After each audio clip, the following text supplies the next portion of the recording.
marathon budgétaire normalement c'est pour ñu mun a xool budget bi faram fàcce xool la budget daaw lan moo amoon lan moo si yokk et tout je pense que députés yi ils essaient de le faire mais non def mu politique parce que l'assemblée est politique c'est devenu une assemblée pour des règlements de compte politiciens léegi yegsee si loolu ministre biy ñëw sax dafa politique yow leer na sénégalais yi seetaan wax dëgg yàlla man socialiste yi rek laa contre mais melul woon nii ci su Abdou Diouf nañ waxante dëgg Ablaye Wade loo ko bañoon da nga doon wax débat élevé na débat bi c'est une touche très politique aussi na fii foog mu feeñ fépp mais fii daf fi ëppee te du man maa ko wax député yee ko wax ña bokk ca Sénégal kuy débatteur da ngeen di xale mais lii ñoo ko wax na fii wala les députés yi nga xam ne ñoo nekk ci opposition je vous donne un exemple à l'époque Elon Tine ñoom la àndal ñu bëri ci ñoom ñoo xamante ni ñoom la ñu àndal ba falu 2012 mais ñoo taxaw ne c'est l'assemblée la plus nulle ba tey am na ñoo xamante ni amee woon nañ seen groupe ñoo génn wax ko c'est unanime c'est pas une question boo xam ne dañuy débat di ko werante yeneen nguur yi di nga dégg da nga daan seetaan kii bi sax yow boo amul yenn niveau yi di nga décrocher parce que le niveau était là même si mënuñu ko weddi su Ablaye Wade su Abdou Diouf y avait forcément une touche politique mais melul woon nii fii doo jàng dara boo seetaanee ay débat Assemblée nationale tu n'apprends absolument rien parce que nous savons déjà que le ministre il vient pas écouter day tontante ak ñoom ay ministres yuy saaga ay députés mës nga ko gis yow depuis Sénégal nekk fi mooy ki sant Sall ay xawma lu mu leen wax ay ministres yu taxaw di daaga santeeg kii yi amul woon nañ waxante dëgg ñun dañ doon taxaw encaissé gis nga dama lay jox benn exemple parce que man mooy sama leader Karim Wade ba mu ñëwee assemblée def fa combien d'heures d'horloge sa la ko sénégalais yu bëri respecté kilifa yu bëri ak ay responsables yu bëri yoo fogoon ni dañ ko fi teg ndax doomu diw la mais assemblée bi c'est-à-dire question yu metti lañ ko doon laaj il répondait mais sur des questions techniques attaque sax bu amee day jéggi attaque bi répondre sur les questions yoo xamante ne ça concerne le Sénégal mais tey jii loolu rek moo mën a am mënul am leneen parce que dafa niroog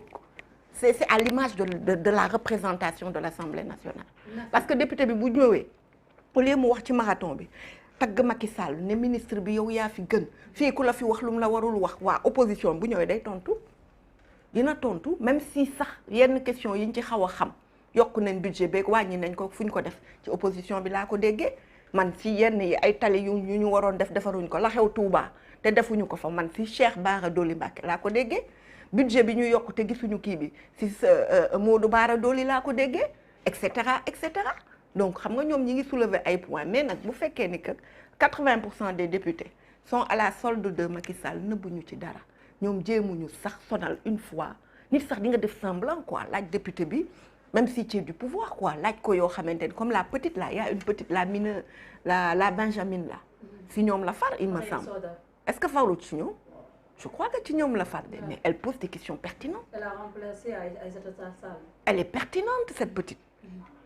nga bëgg nga bañ mais au moins mën nga far fenn mais nga poser des questions yoo xam ne sans saaga sans xaste. mais Nafi est-ce que mënuñoo wax aussi c'est de bonne guerre pour ne pas dire comme ni ñu koy waxee ne du temps de monsieur Abdou Diouf mën nañu wax ne carrément on avait une république pour ne pas dire un état Abdoulaye Wade aussi bon tant bien que mal politique bi muy fi woon mais fii jamono Macky Sall dañoo gis ne aussi élégance tamit ni ñu politiquer rawatina yéen yi nga xam ne yéen faute si opposition bi aussi mën nañu wax ne aussi moo manqué aussi. man xam nga su ma déggee ces phrases clés qu'on vous a mis dans la tête damay waaru ay Abdou Diouf c'était la République l'État vous savez quoi parce que amul woon télé benn télé moo amoon li fi régime socialiste baron socialiste yi def fii li ñu def nit dootu ko defati ba keroog àddunaay tukki li ñu yóbbu li ñu def ci réew mi li ñu enrichir ci réew mi li ñu jaay doole gis est-ce que xam nga ni 19 communes Dakar yi ni ñu ko découpé c'était pour les barons socialistes dañu def découpage mais boobu c'est que benn télé moo am ak benn rajo moo tax dara daawul feeñ lu munti xew daawul feeñ mënul woon feeñ parce que looloo amoon. est-ce que xam nga ni assemblée nationale même yëre wolof. il y avait moins d'animosité aussi. non bu ko xalaat fii la ñu fàttali bugguma tudd seen tur. parce que ay kilifa lañ ñi wan nañ ginnaaw. ay fetal lu ne fii gis nañ ko fi su Abdou Diouf. ay bakkan ay commissaires yu ñu rey. ay bakkan yu tuuru il faut pas refaire l'histoire looloo fi amoon dafa feeñul woon parce que réseaux sociaux amul dafa feeñul woon parce que télé amul woon dafa feeñul woon pour x raison wax dëgg yàlla loolu la Ablaye Wade bi mu ñëwee télé yi yokkooti lu ndaw lu mu def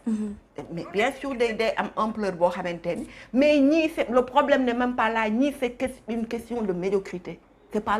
on a l'opposition qu'on mérite du ñoom Macky Sall moo doon calcul fekk fi une opposition boo xamante ni am na yoo xamante ni quelqu'un qui a l'âge de Karim Wade qui a été ministre d'État xam nga rencontrer tous les chefs d'État amee coopération internationale rencontrer des présidents nekk au sommet pratiquement mën naa wax au sommet de l'État parce que ministère bi mu amee woon moo ko may loolu nga gis un Khalifa Sall qui a été un des grands du parti socialiste ñooñu am na loo xam ne dañ ko def du da leen éliminer créer benn opposition am na ko assumer moom moo créé tey jii l'opposition radicale xale yu ndaw yoo xamante ne amuñu parcours ñële ñooñu moom dañuy defanteeg moom tey jii li Karim Wade la paa bi taxaw ngeen filmer ko mu ne bu ku yàq réew ku tabax réew mi doo ko yàq yéen a ngi koy fàttaliku ba ñu defee kii wu Karim tere ñu xale yi di taxaw jour boobu lañ jàpp ñoom Toussaint Manga ne dañuy manifester dañuy génn xeer yi ñu ngi buntu kër paa bi lacrymogène yi paa bi ne bu kenn toj dara bu kenn yëngu ku ko diggal te bokk PDS bul yëngu loolu foog nga ni xale bu ndaw bii dina ko ci bàyyi. ban xale bu ndaw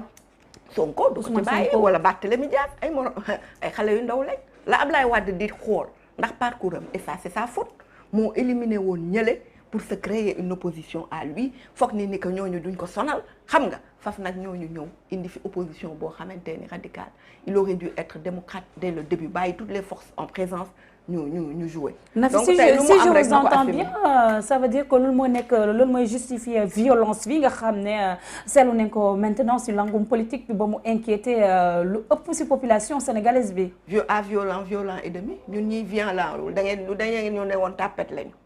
ndax Ablaye Wade moo toll foo xamante ni nee na du tabax réew di ko toj.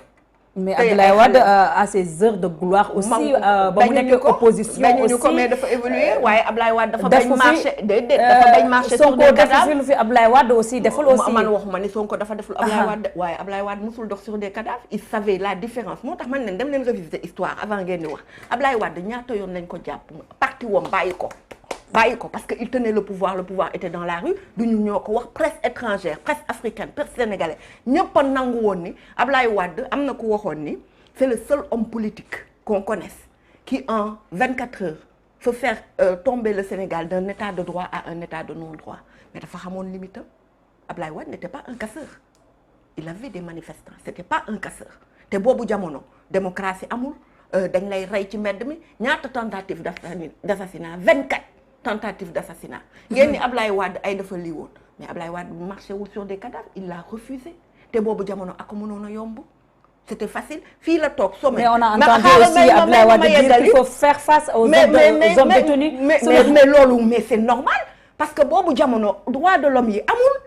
mais yéen mettez-vous dans le contexte de l'heure dañ lay rey ci mbedd mi jàdd dara du ci génn ñaata nitu PDS yow boo ñëwoon tey suñu réunion comité directeur pas yu amul loxo ay ñu amul tànk lu leen ko def. Ablaye Faye mii gaañu bërki démb ñëpp a foogoon ni Ablaye Faye mag la lu ko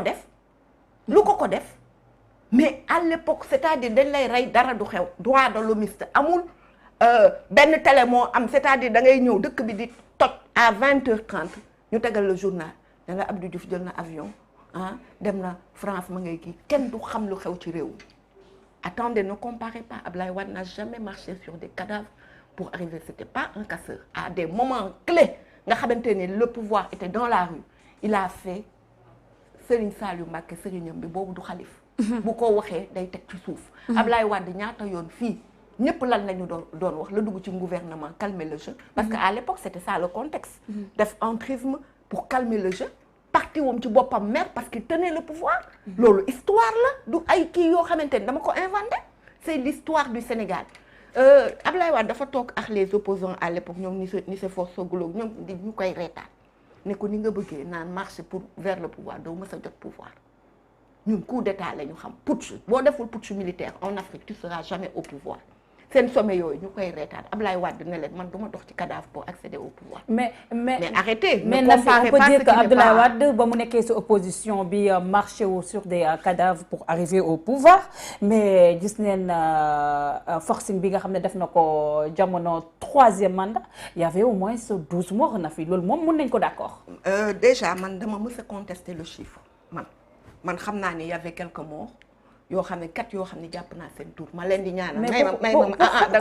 ma laaj. man dama bëgg xam tur yi. ci manifestation yi je le demande depuis 2012. depuis 2011 maa ngi koy laajte. am na ay tur yu ñu wax yal na leen yàlla xaaree àjjana. waaye man ma wax la Ablaye Wade tey jii opposant yi ko doon xeex amul ku toog ci télé bi ne amoon na droit 3e mandat enfin 2e mandat man laa koy woowee. amul ku ko toog wax avant moom amaat na keneen ku ko wax waaw wala déet. tu voulais que tey jii moom mu bëgg a exercer le droit exercer ses droits à lui ñu ne ko ñu foqati ko mais Jade moi je comprends pas quel est le rapport Ablaye Wade était au pouvoir opposition bi ne xamuñu fuñ ko xeexee ndax dafa am bilan parce que Ablaye Wade nañ ko xeex ci 2 axes d'évolution monarchique du pouvoir 3e mandat. opposition ou bien c'est le peuple sénégalais qui n'en opposition bi moo ko dugal le peuple ne se lève jamais seul dans aucun pays au monde dans aucune révolte populaire tu ne verras le peuple se lever seul il y a toujours des gens yoo xamante ni li ñuy wax ñoom ñooy nu la koy waxee leader d'opinion. ñoo koy togg. les minorités ñoo koy def ba peuple bi topp ci. mais mosoo gis peuple bu toog boo xam ne amul Chine dans l'histoire de la Chine amul histoire Russie amul histoire truc il y a des leaders d'opinion. et qui fabriquent c'est ce qu'on appelle parfois une propagande ou l'instrumentalisation des masses. tout à fait loolu moom. tout à fait Nafi ñu delluwaat suñu maraat. Ablaye Wade da ngeen koy tegee ne ñëpp a nangu ni démocrate la Ablaye Wade bu amoon bu doon keneen maanaam du def 26 ans ci opposition bi. c'est vrai Ablaye Wade bu doon keneen leneen la ñuy wax Sénégal xam na premier coup d'état woom à l'instar